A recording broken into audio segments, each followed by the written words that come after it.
मेरे प्यारे सम्मानित ग्रामवासियों, ग्राम पंचायत कूढ़ा पार से प्रधान पद की महिला प्रत्याशी प्रतिमा भाभी जी पत्नी इंदल भारती जी को आप अपने कीमती वोट देकर भारी से भारी मतों से विजयी बनाएं। इंदल मास्टर जिंदाबाद।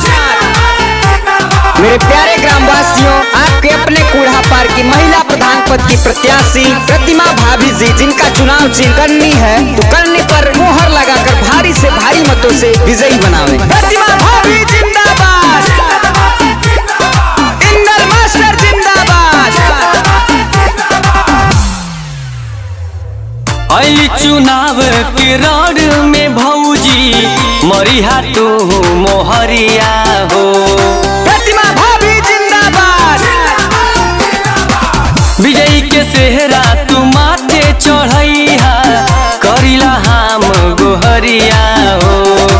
सुनाए चाची हो सुनाए भैया करिला हम गोहार विजयी बनई हाय भैया प्रतिमा भाभी के यह बार विजयी बनई हाय भैया करनी पमारी के मोहर विजयी बनई हाय भैया। प्रतिमा भाभी जिंदाबाद।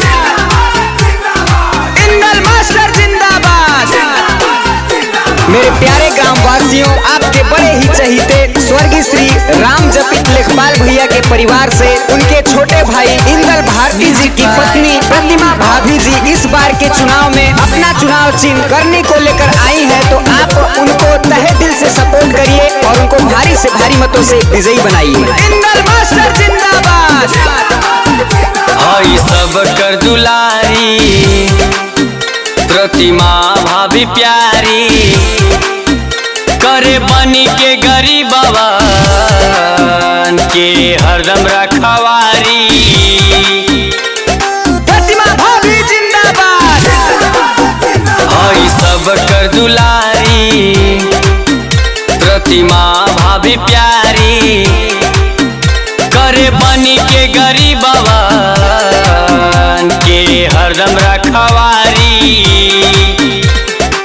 सबका साथ में रहेल बात में सुनेली सब कर पुकार विजयी बनई हाय भैया प्रतिमा भाभी के ये बार विजयी बनई हाय भैया करनी पे मारी के मोहर विजयी बनई हाय भैया। प्रतिमा भाभी जिंदाबाद।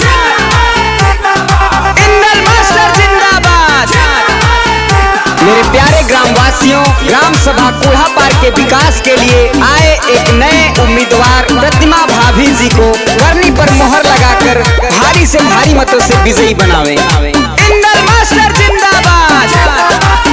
पूरा करिए सब कर सवार मन में धरा ना कले सवार गौआ कूढ़ा पारी के होई चौमुख विकसवा। प्रतिमा भाभी जिंदाबाद। पूरा करिए सब कर सवार मन में धरा ना कले सवार गौआ कूढ़ा पारी के होई चौमुख विकसवा।